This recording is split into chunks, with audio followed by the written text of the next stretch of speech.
పరలోకములో ఉండుట, ఆ నిత్యత్వములో, ఆ కెరూబుల మధ్యలో, ఆ శరాపుల మధ్యలో 24 బద్దలు, 4 జీవులు, ఇంత పరివారము మధ్యలో, ఇంత సమూహము మధ్యలో ఆనందకరంగా పూజలు అందుకుంటూ ఆరాధించబడుతూ నిత్యము పరిశుద్ధుడు పరిశుద్ధుడు పరిశుద్ధుడు అని ప్రతి గానాల మధ్యలో ఉండవలసిన తేజోమయుడైన యేసుక్రీస్తు తన తేజస్సును మహిమను విడిచి ఈ లోకానికి మానవునిగా రావటం ఎంత తగ్గించుకుంటే అది జరిగింది బిడ్డలారా. ఎంతగా నలగొట్టుకుంటే ఆ కార్యం జరిగింది. తన ఇష్టాలన్నింటినీ పక్కన పెడితే ఈ రోజున ప్రపంచానికే ఒక రక్షణ కలిగింది. హల్లెలూయా! సర్వ ప్రపంచానికి రక్షణ. ఏ మూలకనబో యేసయ్యను గురించి తెలియని వాళ్ళే లేరు భూమి మీద. ఏ కోణానికైనా వెళ్ళు, యేసయ్య అందరికీ తెలిసాడు. యేసు మసీహ్, యేసు మసీహ్, యేసువే యెహోవా దేవా అంటూ ప్రతి ఒక్కరు ఆరాధన చేస్తున్నాడు. ఆరాధనకు పూజ్యుడు.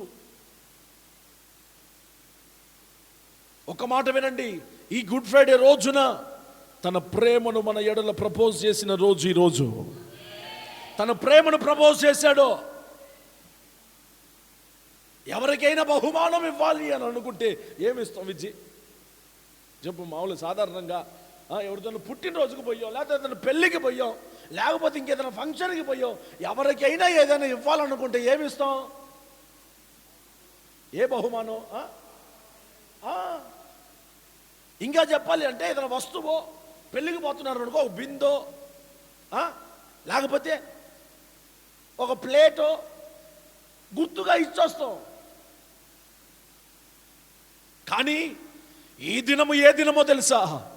తన ప్రేమను వెల్లడిపరచడానికి తన ప్రాణాన్ని మన కోరుకు ఇచ్చిన రోజు ఈ రోజు.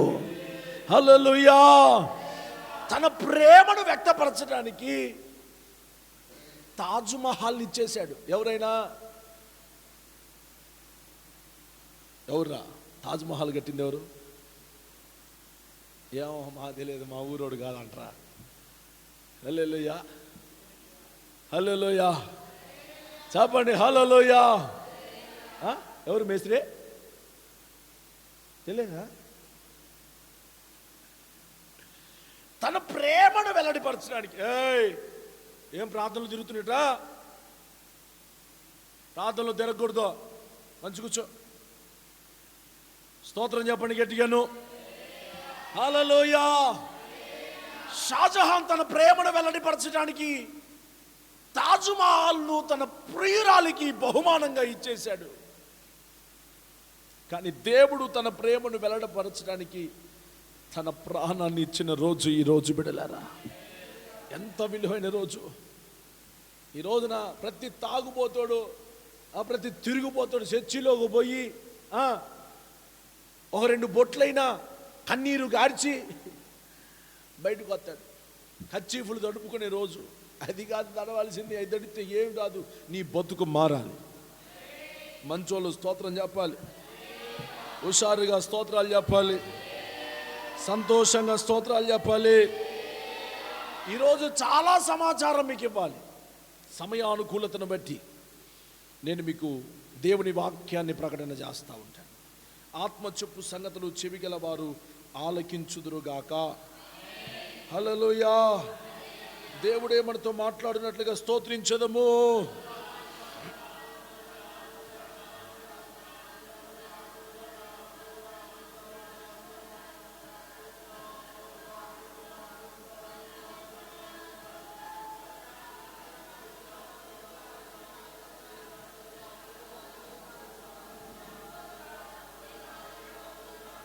ఆమేన్. నా దేవుడు ఎవరు అనంటే గంధపు చెక్క వంటి వాడు. నరికిన ప్రతి వాడికి సువాసనే. నా దేవుడు, మనం ఆరాధిస్తున్న నిజ దేవుడైన యేసుక్రీస్తు ఎవరు అనంటే ఆయన అత్తరు సీసా వంటి వాడు. పగలగొట్టిన వాణి. ఏ చోట పగలగొడతామో అక్కడ సువాసనే. అత్తర్ని ఎవడు పట్టుకుంటాడో వాడికి సువాసనే. అది ఏ చోట పడిపోయినా అక్కడ సువాసన వెదజల్లబడుతుంది బిడ్డలారా. అదొక్కటే కాదు, నా దేవుడు పండ్ల బుట్ట లాంటి వాడు. ఒక బుట్ట నిండా పండ్లు, లేకపోతే ఒక చెట్టు నిండా కాయలతో నింపబడిన వాడు నా యేసయ్య. ఎవ్వరు గురి చూసి రాయేసినా వాడికి ఒక కాయ ఇస్తాడు. ఎవరు శ్రమపరిచినా, ఎవరు బాధ పెట్టినా, ఎవరు నిందించినా, ఎవరు అవమానపరిచినా వాళ్ళకు ఒక కాయ ఇస్తాడు, వాళ్ళకు ఒక మేలు చేస్తాడు. Praise the lord. చెప్పండి హల్లెలూయా. అంత ప్రేమ కలిగిన దేవుడు ఈ రోజున ప్రతి మానవాళి కొరకు ఆయన చనిపోయాడు. ఆయన ఇప్పుడు చచ్చిపోలే, మీరు అది తెలుసుకొని ఉండాలి. ఆయన ఈరోజు చచ్చిపోలేదు, ఎప్పుడో 2024 సంవత్సరాల క్రితం చనిపోయాడు. కానీ ఈ రోజున ఆచారాలు మానలేదు. సంఘాల్లో ఆచారపు భక్తి అలాగనే కొనసాగుతూ ఉంది.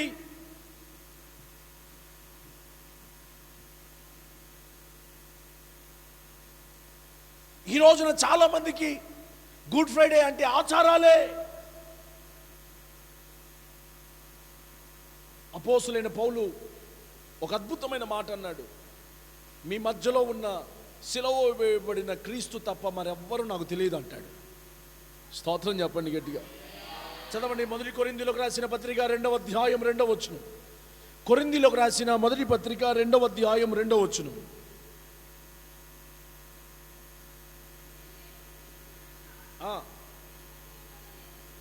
సిలువ వేయబడిన యేసు క్రీస్తును తప్ప, స్తోత్రం చెప్పండి, సిలువ వేయబడిన యేసు క్రీస్తు తప్ప మాకు ఇంకెవరు ఏ ఆచారాలు మాకు తెలియదండి. ఈ రోజున ప్రతీది ఒక ఆచారంగా మార్చబడింది, ప్రతీది ఒక ఆచారం అయిపోయింది. వాళ్ళకిష్టం, తమకిష్టం వచ్చినట్లుగా నడుచుకొని యేసయ్యని ఇంకా దోషులుగా మారుస్తున్నారు.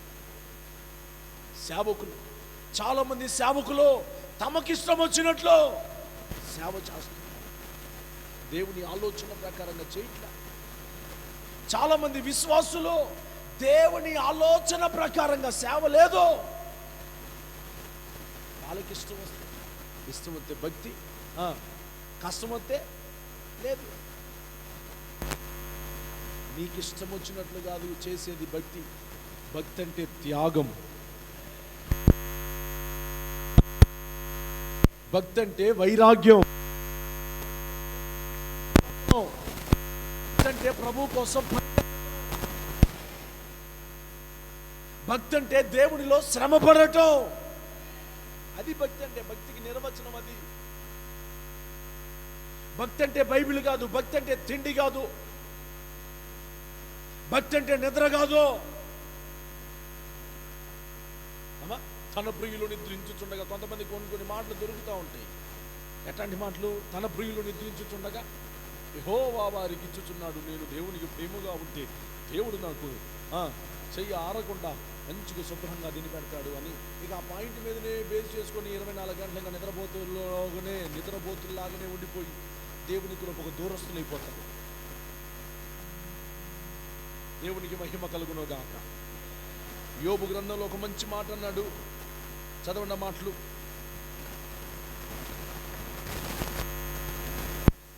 వాక్యంలోనికి వెళ్దాం. అందరూ ఆ మాట తీయండి. యోబు గ్రంథం 14వ అధ్యాయం 4వ వచనం. యోబు గ్రంథం 14వ అధ్యాయం 4వ వచనం. పాప సహితునిలో నుండి చాలమ్మా, ఏంటంట? పాప సహితునిలో నుండి పాపరహితుడు పుట్టాలి.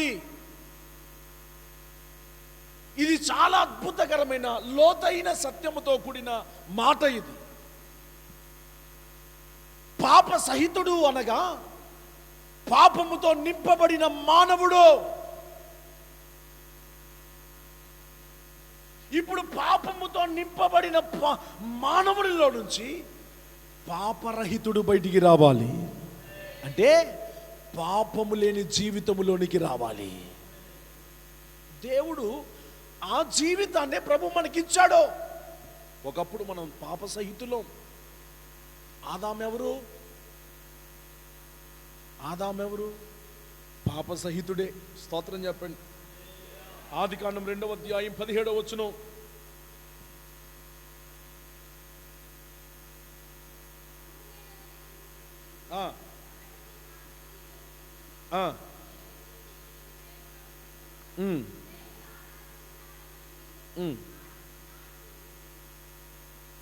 అమ్మా ఏదో చుంచు అంటుంది. మంచిదో.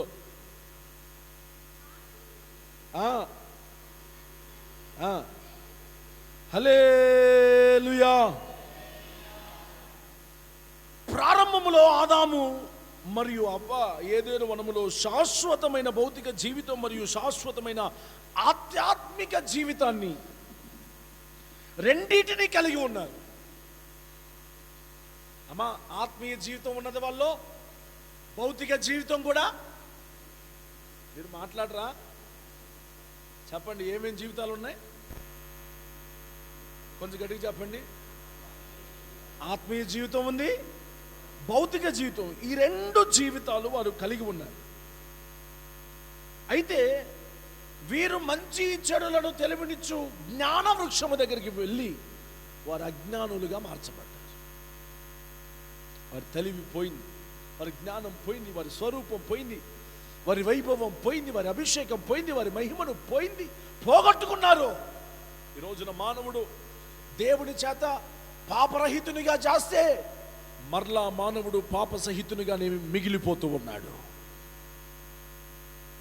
ఆయన నీ కోసం నీ పాపమంతటిని ఆయన శిలువ మ్రాను మీద ఆయన మోసాడు. ఇక మరలా నువ్వు పాపంలోకి ఎందుకు పడతావు? పాపాలు 3 రకాలు. ఎన్ని రకాల పాపాలు? పాపాలు 3 రకాలుగా మానవుడిలోనికి ప్రవేశిస్తాయి. మీరు వాక్యం వినాలా? మీరు చిన్నపిల్లలు కాదు, బాటిళ్ళతో పెన్నులతో నాటడానికి. చేతులు కట్టుకోండి, మంచిగా వాక్యం వినండి. హల్లెలూయా. హుషారుగా చెప్పండి. అమలు వినండి. పాపము మానవుని యొక్క జీవితములో ప్రవేశించే విధానాలు 3 ఉన్నాయి. 3 రకాలుగా మానవుల్లోనికి పాపము ప్రవేశిస్తుంది. మొదటిది, వారసత్వంగా పాపము మానవుల్లోనికి ప్రవేశిస్తుంది. మొదటిగా వారసత్వంగా తండ్రులు చేసిన పాపమో, తల్లులు చేసిన పాపమో, పూర్వీకులు చేసిన పాపమో,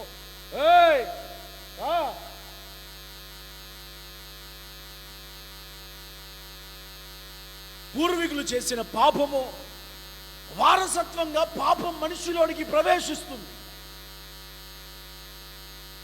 ప్రవేశించి అది మానవుని పతనవస్థలోనికి తీసుకుని వెళ్తాడు. అలాగూ తీసుకొని పోకుండా దేవుడు మన పాపమును తన మీద వేసుకున్నాడంట. హల్లెలూయా. పూర్వీకులు చేసిన పాపం, తండ్రులు తాతలు చేసిన పాపం ఈరోజు చాలా మందిని వెంబడిస్తూ ఉంటుంది. తండ్రిలో ఉన్న దుర్మార్గం పిల్లల్లోనికి, తల్లిలో ఉన్న దుర్మార్గం పిల్లల్లోనికి, వారిలో ఉన్న కోపాలు, ఆవేశాలు, వీటన్నిటి బలిపీఠం మీద పెట్టండి. అప్పుడు మీరు పాపరహితులుగా మార్చబడతారు. దేవుళ్ళలోనికి వచ్చిన తర్వాత వీటిని చంపాలా, వీటిని తీసేయాలా? ఒకప్పుడు ఎట్ట బతికాడంట? ఒకప్పుడు అపోస్తలుడైన పౌలు అన్నాడు. చెప్పండి, ఒకప్పుడు ఎట్టున్నాడు? చెప్పండి. దూషకుడును, హింసకుడును, హానికరుడును. ఒకప్పుడు సాక్ష్యం అది. ఒకప్పుడు అలాగనే బతికాడు. ఒకప్పుడు దూషకున్నయ్యా, ఒకప్పుడు హానికరుణ్ణి, ఒకప్పుడు క్రీస్తుకు వ్యతిరేకి, కానీ ఇప్పుడు క్రీస్తు ఖైదీ. ఎవరు? పాపరహితుడు, పాపముల నుంచి బయటపడినవాడు. ఇక ఆ దోషము తన మీద లేదు. దేవుడు ఆ దోషాన్ని కొట్టివేశాడు. బిడ్డలారా, దేవునికి మహిమ కలుగును గాక. హల్లెలూయా. రెండవది, పాపము మానవుల్లో ప్రవేశించే రెండవ విధానం. ఒకటేమో చెప్పండి, వారసత్వం వల్ల పాపము. రెండోది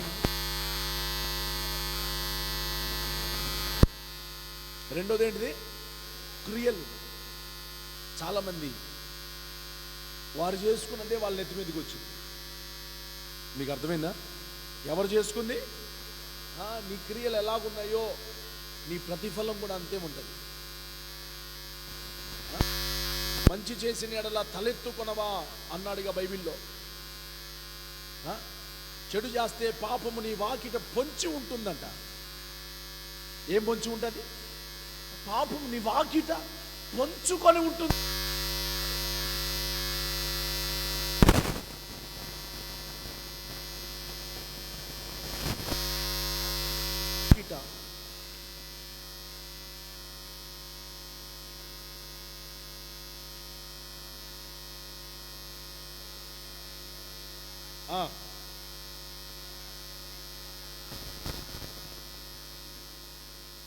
మొదటి నుంచి చదువమ్మా. ఎందుకు తప్పించావా మాట?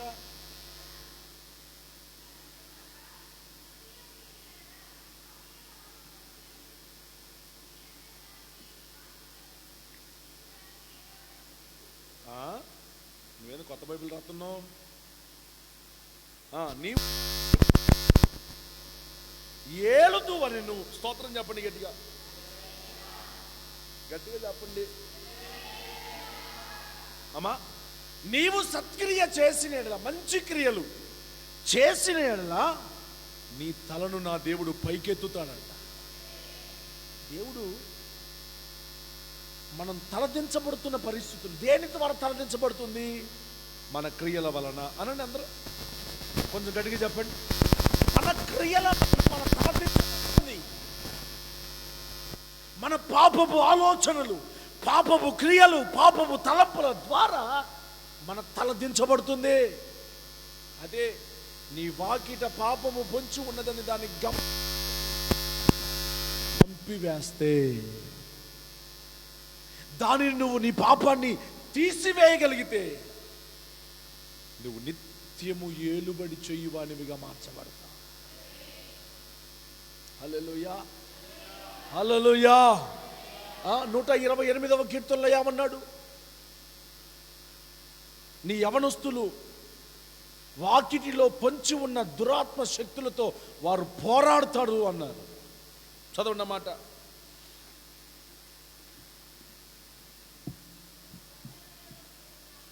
నూట 127వ కీర్తన 5వ వచనం.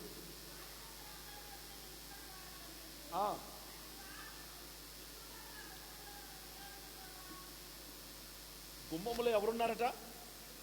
విరోధులు. చెప్పండి అందరు చెప్పండి. ఇది ఏ ఇల్లు? ఏ ఇల్లు? మొదటి వచనం. అది దేవుని చేత కట్టబడిన ఇల్లది. ఆ ఇంటి గుమ్మము దగ్గర విరోధి ఉన్నాడంటే మీరు నమ్ముతారన్నమాట. అమ్మ మీరు చదివారుగా, నమ్మకపోవటానికి ఏముందాడా? స్తోత్రం. విరోధి ఎక్కడున్నాడంట? గుమ్మము ఎదుట ఉన్నాడు. గుమ్మము దగ్గరే పొంచి ఉన్నాడు. గుమ్మము దగ్గర పొంచి ఉన్న విరోధితోనంట మనము పోరాడాలి.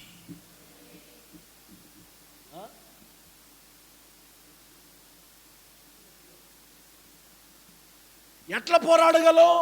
నువ్వు పాపముతో ఉంటే పోరాడలేవు. పాపముతో ఉన్నావనుకో, ఆయి బాయి దోస్తు, అపవాది పాపమునకు జనకుడు కదా. పాపము చేయు వారందరూ కూడా సైతాను గడికి స్నేహితులే. దాంట్లో ఏ అనుమానం లేదు. స్తోత్రం చెప్పండి. పాపం అంటే ఏంటి? అది శరీర సంబంధమైనదైనా, రెండు అది ఏదైనా పాపం. వాక్యానుసారంగా పాపం అంటే దేవుని మాట వినకపోవటమే పాపం, దేవుని మాటకు లోబడకపోవటమే పాపం. ఈ పాపము చేయ వారందరూ కూడా సైతాను గాడికి స్నేహితులు. అందరూ చెప్పండి అన్నమాట. హల్లెలూయా. చాలా మంది చెప్పింది అనరో, పుర్రెలో కూడా పుట్టదు. నీకు ఇష్టం వచ్చినట్లుగా చేయటం కాదు, అట చేయబట్టి ఎవరికి ఇష్టమైన త్రోవలు. చదవండి మరొకసారి 53వ యెషయా గ్రంథం 6వ వచనం.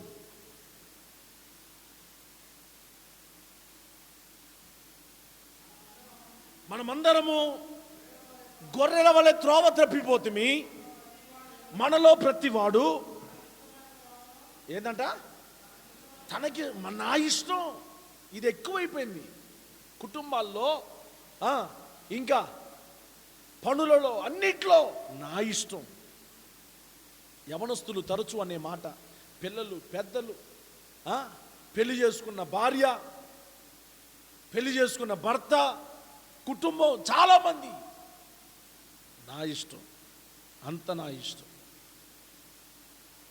చాలామంది ఎవరికి ఇష్టం వచ్చినట్లు వారు ప్రవర్తిస్తారు. అందును బట్టి దేవుడు దోషిగా మారిపోయాడంట. భక్తి అనేది మనకిష్టం వచ్చినట్లు చేసేది కాదు. భక్తి అంటే దేవుని ఇష్టములో ఉన్నది చేయాలి. భక్తి దేవుని సంతోషపరిచే భక్తి చేయాల, అది భక్తి అంటే. ఈరోజు వచ్చి మందిరంలోనికి వచ్చి 4 ఏడుపులు ఏడిచి కచ్చిపులు తడుపుకొని పోవటం కాదు భక్తి. పానకాలు తాగి పోవటం కాదు. పానకాలు తాగి శుభ్రంగా అంటే ఇంకా పేడ వదిలిందన్నా. అసలు ఏం చేస్తున్నారో అర్థం కావట్లేదు అమాయకపు ప్రజలు. ఈ చేసేవాళ్ళు చేస్తామంటే చెప్పేవాడు కూడా నోరు మూసుకొని పో, నువ్వు ఏం చేస్తావు, ఏంది, నా రూపాయి నాకు వస్తే జాలి అని ఉన్న భక్తిని కప్పి పెడతా ఉన్నాడు, లేని భక్తిని బయట పెడుతున్నాడు. కల్తీ అయిపోతుంది, భక్తిలో యథార్థత లేకుండా పోతుంది, భక్తిలో పరిశుద్ధత కనబడట్లేదు. పాపము ఎలాగూ ప్రవేశిస్తుంది? 3 రకాలుగా ప్రవేశిస్తుంది. ఒకటి చెప్పాలి, ఒకటి వారసత్వం వలన మనలోనికి పాపం ప్రవేశిస్తుంది, పాప సహితులంగా ఉంటాం. 2 క్రియలు, మన క్రియలను వలన మనము పాప సహితులంగా మార్చబడతాం. మన క్రియలు ఎలాగుండాలి? నువ్వు ఇంకా నీ క్రియల ద్వారా దేవుని దుఃఖపరుస్తున్నావా? ఈరోజు ఏ రోజు తెలుసా? యేసయ్య చచ్చిపోయాడని ఏడ్చే రోజు కాదు ఇది. ఈ రోజు ఏ రోజు అని అంటే బ్రతుకును మార్చుకునే రోజు. ఆమేన్ చెప్పండి. నేను న్యాయమైన భక్తి చేస్తున్నానా లేదా అని భక్తిని సవరించుకునే రోజు.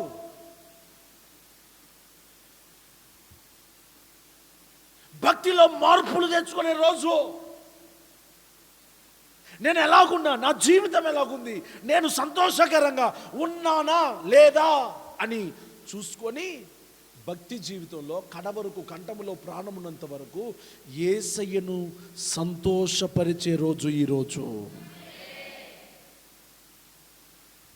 Praise the Lord. Hallelujah, hallelujah. దేవుని సంతోషపరుస్తున్నావా? ఇంకా నీలో పాపమే ఏలుబడి చేస్తుందా?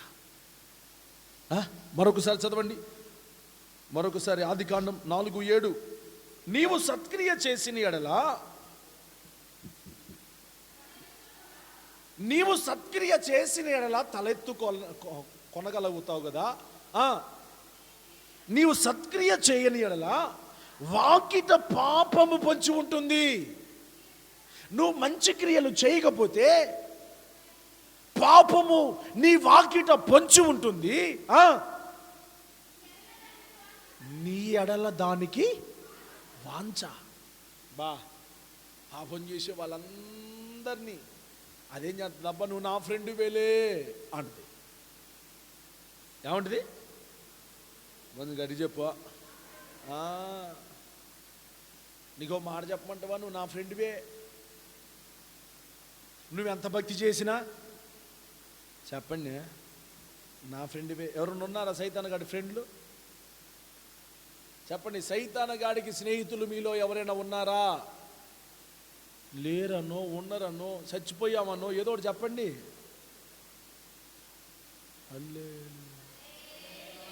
అందరు లేచి నిలబడండి. హల్లెలూయా. నీ ఎడల దానికి వాంఛ కలుగును, నీవు దానిని ఏలుదువు. పాపానికి నీ మీద వాంఛ కలుగుతుందా? పాపం పరిపక్వం అయిపోతుందా? అమ్మా, తొండ ముదిరి చెప్పండి, ఓసర వెళ్ళినట్టు ఈ రోజున భక్తి ముదిరి ఓసర వెళ్ళి వేషాలు వేస్తున్నారు చాలామంది. ఓసర వెళ్ళి నల్లమట్టిలోకి పోతే నల్ల రంగు, ఎర్రమట్టిలోకి పోతే మీ నోళ్ళు తెరబడును గాక. పిసికిలాక చెప్పవే, చెప్పురా, చెప్పండి, అందరూ మాట్లాడండి. అక్క మీ గొంతులు ఏమన్నా చిన్నయ్యా? కేకతే ఊరు కాదు, మాచల కనబడిద్ది.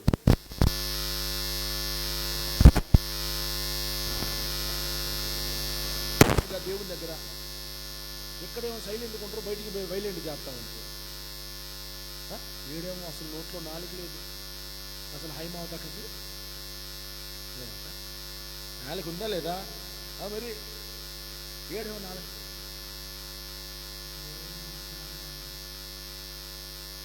స్వాభావిక నోట్లు నాలుగు మరి ఏడేమో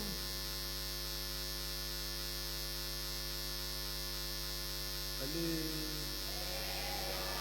మరి ఇదే ముందే చెప్పచ్చు, ఎంత ఉపదేశం చేయకుండా. మంచోళ్ళందరూ గట్టిగా చెప్పండి. నీవు సత్క్రియ చేసిన ఎడల నువ్వు తలెత్తుకుంటావు. నీవు సత్క్రియ చేయకపోతే పాపము నీ ఇంట, నీ వాకిట పొంచి ఉంటుంది. దాని మీద నీకు వాంఛ, నీ మీద అది వాంఛ కలిగి ఉంటుంది. నువ్వు ఎంత భక్తి వేషం వేసినా, నీకు ఎంత పేదలు వచ్చినా, నీకు పాట వచ్చినా, నీకు ఏదొచ్చినా, నీవు సత్క్రియ చేయలా, నువ్వు పాపములో నిలిచావు, నువ్వు పాపానికి దాసుడవైపోయావు.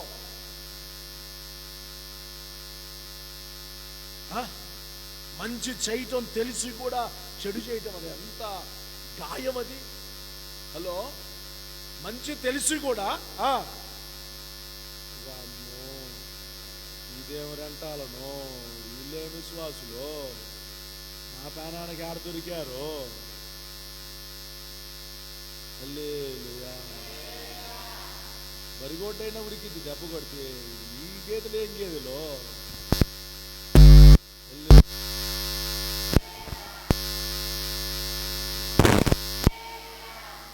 నాకు నీరసం తెచ్చారు, ఇంక ముగిస్తా వాక్యం. మరి ఇంకేం వాక్యం చెప్పాలి? పండలకి ఏం వాక్యం చెబుతాం? మెత్తని హృదయాలకైతే వాక్యం చెబుతాం, లోబడే హృదయానికి, అప్పగించుకునే హృదయానికి, హుషారు కలిగించే హృదయానికి ఎంత చెప్పినా సట్టుబండలేనాయా బండల్లారా. మీరు ఎప్పుడు మారుతారో, మీ బతుకెప్పుడు మారిద్దో. ఇంకా దేవుని గాయపడుతుంది. దేవుని సందికి వచ్చి దేనికి? మేలకుండా కూర్చోటానిక? నోట్లో బెల్లం గడ్డలు పెట్టారా? స్తోత్రం చెప్పు గట్టిగా. రెండు చేతులు పైకెత్తి ఉంచండి, రెండు చేతులు పైకెత్తండి. యేసయ్యా, నేను గట్టిగా నిన్ను స్తుతిస్తా, స్తుతించకపోతే నాకు రోగం రావాలా అనండి. యోబు అన్నాడు, తప్ప ఏమన్నా? స్తుతించడానికే వచ్చావు నువ్వు, అమాయకపు పక్షి. నించు, చేతిలో కూర్చో. ఎందుకు వచ్చినావు? కూర్చుంటావు, స్తోత్రాలు చెప్పు. నీ వల్ల సేవకుడికి ఉపయోగం లేదు, సేవకు ఉపయోగం లేదు. ఎప్పుడు ఏడిపోయి నాకు మీతో. స్తోత్రం చెప్పండి. వాక్య నడిపింపు అంతా పోతుంది మీ ద్వారా. నాకు ప్రతి వారం ఎంతో జరుగుతుంది. మీకు అసలు దైవికమైన జ్ఞానం లేదు, దైవిక అభిషేకం లేదు, మీకు దైవిక ప్రసన్నతను రాట్ల, మోడు బారిన గుండెలు మీద ఊరికే ఎంతసేపు అని చెప్పించుకుంటాం రోషం తక్కువ వాళ్ళు. స్తోత్రం చెప్పా.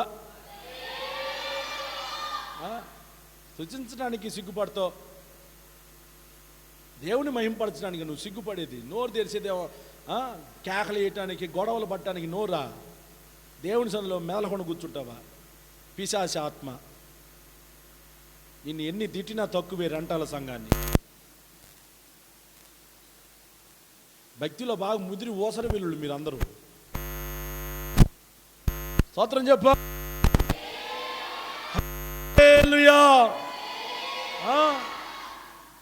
సత్క్రియ చేసిన ఎడల తలెత్తుకో. ఏ సత్క్రియ స్తోత్రం చెప్పటమే రాదు, నువ్వు ఏ సత్క్రియ చేస్తావు? ఇంకా తెక్కల మొహం వేసుకొని భక్తే సమంగం చేయో. ఆశీర్వాదం రావాలంటే వచ్చింది నీకు అంటే అలుగుతో, అంటే అనగబడుతో నువ్వేం పని కొత్తావు ప్రభుకి? నిన్నేమో దేవుడు అల్లారు ముద్దకు పెంచాలని ఉన్నతమైన ఉపదేశం చెప్పుకుంటా దేవుడు నిన్ను నడిపిస్తూ ఉంటే నువ్వు ఎంతకి ఎవరినైనా నమ్మొచ్చు, కానీ రెంటాల ముచ్చోళ్ళని నమ్మకూడదు. రెంటాల వాళ్ళు ఎవరు? ముచ్చోళ్ళు. గడుక్కాయలని నమ్మొచ్చు, కానీ ముచ్చోళ్ళని నమ్మకూడదు. ఎప్పుడు ఏ గోయి తీస్తారో కూడా తెలియదు. ఏం పేరు తెప్పించుకున్నారమ్మ సంఘం మాత్రం. మంచి బిడ్డలు దొరికారు ఏ శ్రద్ధ నుంచి. ఒక ఉలుకు ఉండదు, పలుకు ఉండదు. హల్లెలూయా చెప్పు గట్టిగా. ఉజ్జీవింపబడాలా, ఇంకొకరు ఉజ్జీవపరచాలా. అప్పుడప్పుడు భక్తి చేస్తే ఎట్నే ఉంటుంది. రోజు భక్తి చేసేవాడికి ఆమె నవ్వుతుంది.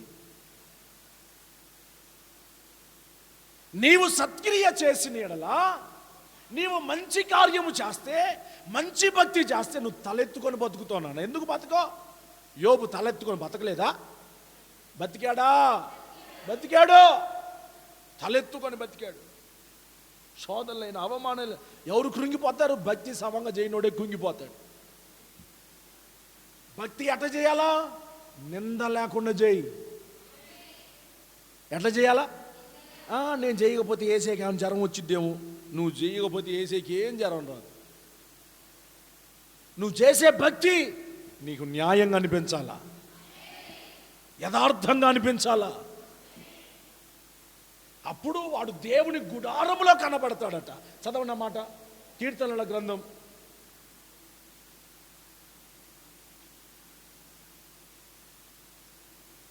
'యెహోవా నీ గుడారములో అతిథిగా ఉండదగిన వాడెవడు? నీ పరిశుద్ధ పర్వతము మీద నివసింపదగిన వాడెవడు? యథార్థమైన ప్రవర్తన కలిగి అదుగో. ఏ ప్రవర్తన? అది ఆ ప్రవర్తన ఉన్నదా? యథార్థమైన ప్రవర్తన. నువ్వే యేసయ్యను ఆ రోజున గాయపరిచింది, సిలువకు వేసింది మనమే. ఈ రోజున ప్రవర్తనలో మార్పు లేదు. ఎవరు ఏది చెప్తే అదే, ఎవరు ఏడు తీసుకపోతే అటే, ఎవరు ఏదంటే అదే.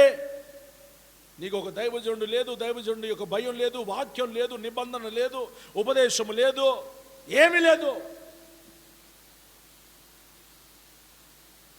తెలిసి కూడా అమ్మా, మంచి తెలిసి కూడా చెడు చేయటం, అది ఎంత గాయం మనిషికి. మంచి మార్గములో నడవాలని తెలుసు కూడా చెడు మార్గములో, ముళ్ళ మార్గములో నడవటం ఎంత భయంకరం, ఎంత నీచం, ఎంత గాయం. నీకు మంచి తెలుసు, వాక్యం తెలిసి కూడా పిచ్చి వేషాలు వేస్తున్నారు చాలామంది. భక్తి చేయటం తెలిసి కూడా, నిందలేని భక్తి చెయ్యాలని తెలిసి కూడా ఇంకా నిందాస్పదమైన భక్తినే కొనసాగిస్తున్నారు. ఇంకా నువ్వు పాపములోనే మిగిలిపోయి ఉంటే ప్రభు నిన్ను పూట పిలుస్తున్నాడు. ఇక నేను నిన్ను బాధపరచనయ్యా, ఇక నేను నిన్ను గాయపరచనయ్యా, ఇక నిన్ను మరలా నేను సిలువకు అప్పగించను ప్రభా, నేను నిన్ను సంతోషపరుస్తాను. ఆమె నువ్వు దేవుని సంతోషపరచో. అప్పుడు ఆయన నిన్ను సంతోషపరచటం మళ్ళీ అయిపోయిందా? మళ్ళీ ఫస్ట్ నుంచే. ముచ్చోళ్ళని నమ్మకూడదు. మీరు ముచ్చోళ్ళు, రెంటాల సంఘం అంటే ముచ్చోళ్ళు. స్తోత్రం. ఈ కూటమి అయిపోయేదాకా మిమ్మల్ని ముచ్చోళ్ళతోనే పోలుస్తా. మీరేం చేసుకుంటారో చేసుకోపోయి, ముచ్చోళ్ళు కాదక్క. నువ్వు నోట్లో నాలుగు లేని వాళ్ళలాగా మాట్లాడుకుని ఉంటే ముచ్చోళ్ళు కాదు. హల్లెలూయా, హల్లెలూయా. తల్లిదండ్రుల యొక్క పాపం మనుషులు ఉంటారు. 2, క్రియల ద్వారా మనము పాప సహితులంగా మార్చబడుతున్నాం. దేవునికి స్తోత్రం కలుగునుగా. దేని ద్వారా?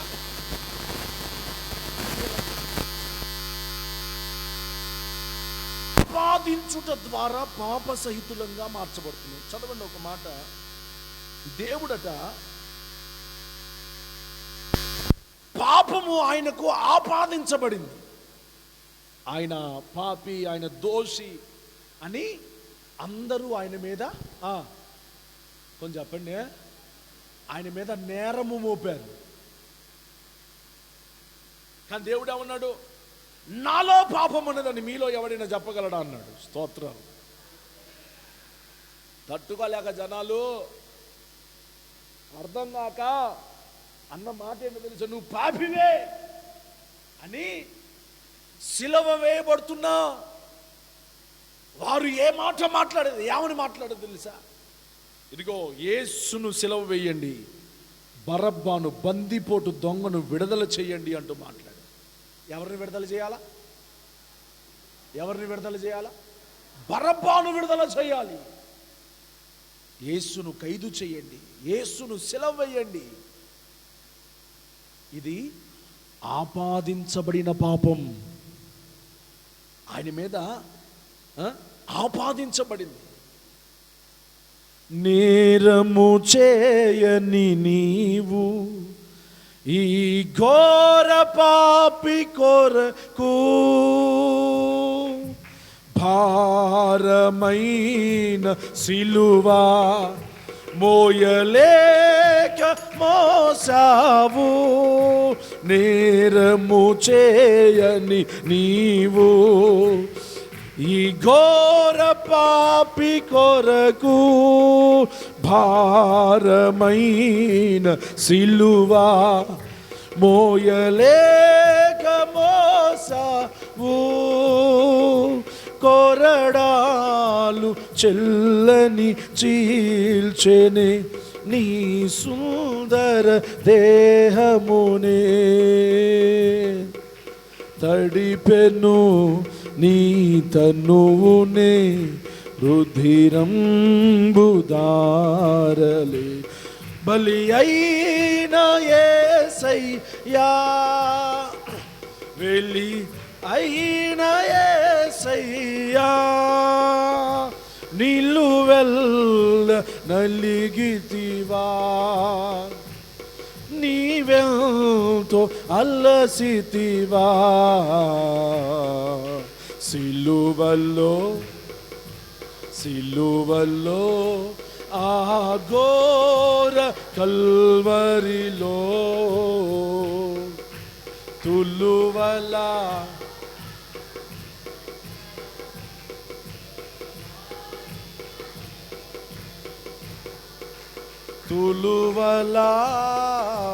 మధ్యలో రేలాడిన యేసయ్యా బలి అయిన యేసయ్యా వెలి అయిన యేసయ్యా నిలువెల్ల నలిగితివా వెంతో అల్లసితివా సిలువలో అఘోర కల్వరిలో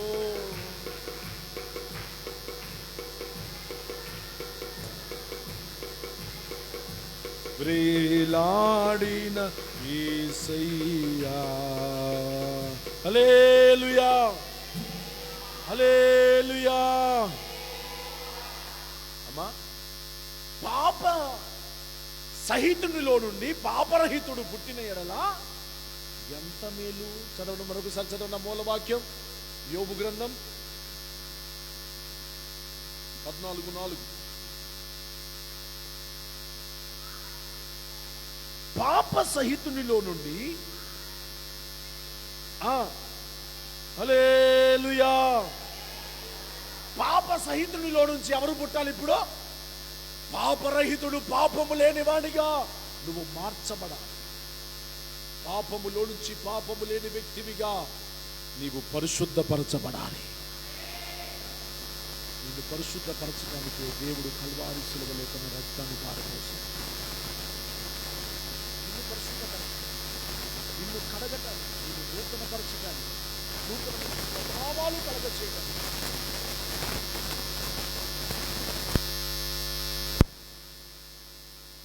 దేవుని రక్తం నీ మీద ప్రవహించింది కదా.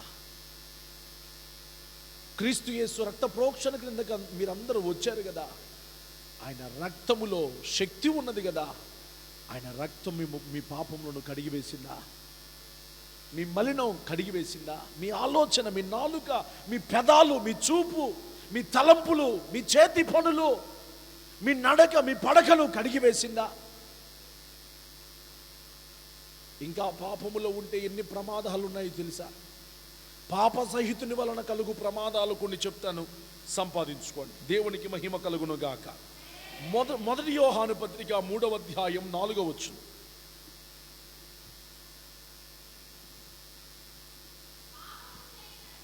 పాపము చేయు ప్రతివాడును, ఈ మాట మీరు చక్కగా మీ హృదయాల్లో పెట్టుకోండి. పాపము చేయు ప్రతివాడు ఆజ్ఞను, అందరు చెప్పాలి, ఆజ్ఞను, పాపము చేయు ప్రతివాడు, స్వరమెత్తి చెప్పండి, పాపము చేయు ప్రతివాడు ఆజ్ఞను అతిక్రమించును. దేవుడి మాటను అతిక్రమిస్తూ ఉంటాడు పాపం చేసేవాడు. మీకు అదే రుజువు. దేవుడి మాట వినడు. పాపం అంటే ఏంటి? ఆజ్ఞ అతిక్రమమే పాపం. స్తోత్రం చెప్పండి గట్టిగా. ఆజ్ఞ వాడికి ఎన్నిసార్లు ఏం చెప్పు, యాడేసిన గొంగలు ఆడే. జీవితాన్ని సరళించుకునేది, సవరించుకునేది ఏమీ ఉండదో. పాప సహితుడు ఆజ్ఞను అతిక్రమిస్తాడు. పాపం కలిగిన వాడు ఆజ్ఞను మేర్తాడు, ఆజ్ఞను అతిక్రమిస్తాడు. దేవుని మాటకు లోబడ్డు, సేవకుని మాటకు లోబడ్డు. ఆ విశ్వాసి ద్వారా దేవునికి బాధే, సేవకునికి బాధే. మన ద్వారా సేవ ఎట్లా జరగాలంట, సేవకుడు ఎట్లుండాలంట మీకు తెలుసా మాట? చదవండి మాట. తీయగలిగిన వారు, చదవగలిగిన వారు చదవండి. హెబ్రీలోకి రాసిన పత్రిక 13వ అధ్యాయం 17వ వచనం. మీ పైన నాయకులుగా ఉన్నవారు మీ ఆత్మలను గురించి లెక్క ఒప్ప చెప్పవలసిన వారుగా ఉండగా,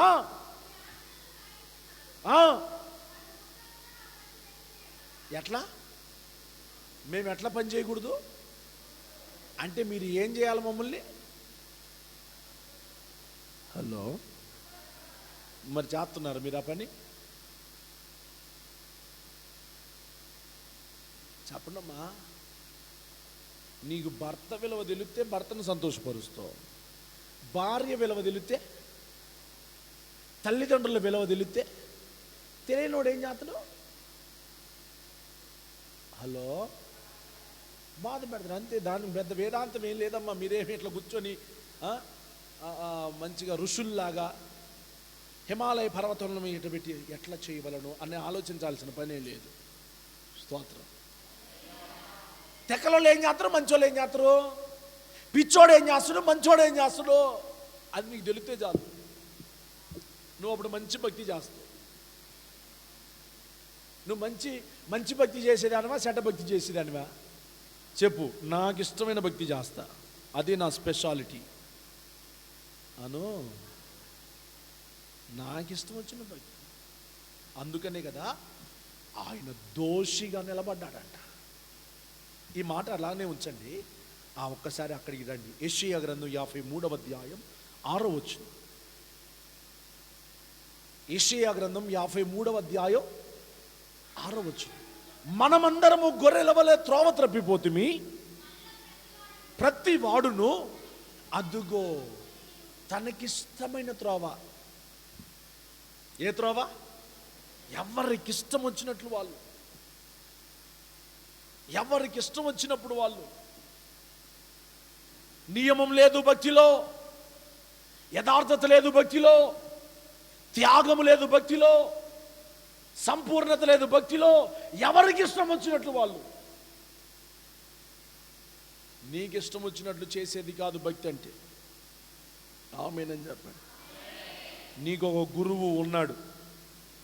చాలామంది గురువు లేడన్నట్టుగా ప్రవర్తిస్తున్నారు. నాకు అర్థం కావట్లా. చేసుకో, ఎంత మడుగు చేసుకుంటావు చేసుకో, అది కూడా చూద్దాం. నాకు గురువు లేడు. ఉన్నాడా మీకు? మరి ఉన్నట్టుగా ప్రవర్తించట్లేదే మీరు చాలామంది. నాకు ఒక గురువు ఉన్నాడు, నాకు ఒక దైవజనుడు ఉన్నాడు, నన్ను ఏలేవాడు ఉన్నాడు, నా ఆత్మలకు కాపరి ఉన్నాడు, నాకు ఆలోచన చెప్పేవాడు ఉన్నాడు, నా కోసం ప్రార్థన చేసేవాడు ఉన్నాడు. చాలామందికి గురువు ఇష్టం ఉండదు. వీళ్ళకు కూడా, మా పరిచారకులు కూడా గురువు అంటే ఇష్టం ఉండదు. వాళ్ళ ఇష్టం. వాళ్ళకి ఇష్టం వచ్చినప్పుడు మొహం మాడుతారు, వాళ్ళకి ఇష్టం వచ్చినప్పుడు నవ్వుతారు, వాళ్ళకి ఏదైనా అవసరం వస్తే అప్పుడు మనతో జలసాగుంటారు. ఓ అన్నా, ఇష్టం లేదా? నువ్వెవడువో నేనెవడినో అంతే. వేస్ట్. ఇష్టం వచ్చిన భక్తి. నీ ద్వారా దేవుడు గాయపరచబడతా ఉన్నాడు, నీ ద్వారా దేవుడు ఏడుస్తున్నాడు. ఒక సేవకుడు దుఃఖపడ్డాడా, బాధపడ్డాడా, అది మనకు ఆశీర్వాదకరం కాదు. అదే అన్నాడు హెబ్రీలోకి రాసిన పత్రికలో. చదువు. హెబ్రీలోకి రాసిన పత్రిక 13వ అధ్యాయం 17వ వచనం. నేనేం చేస్తున్నా? లెక్క ఒప్పజెప్పను. మీకు మీటింగులు పెట్టను, తిప్పలు పడను అమ్మా. మీ కుటుంబాల్లో కుటుంబ ప్రార్థనలు పెట్టను, విజిటింగ్లు పెట్టను. ఇవన్నీ దేనికి చెప్పనమ్మా? దేనికి ఇవన్నీ? నా జేబు నింపుకోవటానికా? నా జానడు పొట్ట దేవుడు నింపలేడా? నింపుతాడా? నింపలేడా? నీ కాను కోసం అది సేవ చేసేది. మిమ్మల్ని పరిపూర్ణులుగా క్రీస్తు ఎదుట సంపూర్ణులుగా మార్చి ఆయన ఎదుట నిలవబెట్టవలనని భారముతో ఈ పని చేస్తా ఉన్నావు. నీ డబ్బు ఎవడి కాదు, పో ఉంచుకో. నీ డబ్బు నీతోనే ఉంటుంది, పో. నీ డబ్బు కాదు ముఖ్యం. నీ డబ్బు కాదు ఇక్కడ. నీ స్వభావం, నీ విధేయత, నీ తగ్గింపు, ఇది ముఖ్యం. నువ్వు అప్పగించుకో, అది ముఖ్యం. నువ్వు నా మీద మొహం మాడిచి నన్ను ఏం చేస్తావు? ఇప్పుడు పిల్లలు మొహం మాడిచారు అడుగు నీ మీద, ఏం చేస్తావు? వాడే దారిలోకి వస్తాడు, అంతేగా. బాబా అంటూ మెల్లకుండా. ఎవరికి ఇష్టం వచ్చిన భక్తి వాళ్ళు చేస్తున్నారు. కొడతాడు యేసయ్య, తీరు కొడతాడు ఆయన. స్టైల్గా ఉంటుంది ఆయన దెబ్బ. స్తోత్ర. చాలామంది తల్లిదండ్రులకు తెలియకుండా ఇష్టానుసారమైన భక్తి చేస్తున్నారు. నీకుందిలే ఉండు అను. నీ పక్కన వాళ్ళని నీకుందిలే అన. నీ పక్కన వాళ్ళని నీకుందిలే. ఎవడికి నచ్చని జీవితం జీవిస్తున్నావు నువ్వు. నీకుందిలే. ఇప్పుడు బాగానే ఉంటావు, నీకుందిలే. నీకు ఇష్టం వచ్చినట్టు చేస్తావా? నీకు ఇష్టం వచ్చినట్టు నీకుందిలే. నీ ఖచ్చితంగా ఉంటుంది బిడ్డ. దేవుడు అవన్నిటిని లెక్క చూసి నీ ఒళ్ళో అయ్యకపోతే అప్పుడు అడుగు. కాకరకాయ ఇత్తనం వేస్తే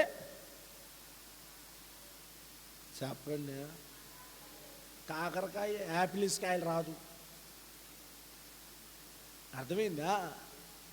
తన ఇంటి వారిని దుఃఖపరచువాడు. చదవండి సామెతల గ్రంథం. ఏ మూట కట్టుకుంటున్నాడు చదవండి.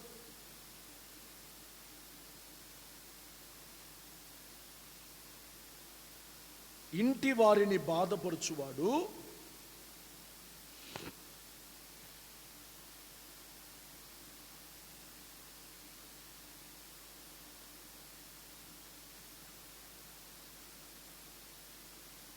పదకొండవ అధ్యాయం 29వ వచనం.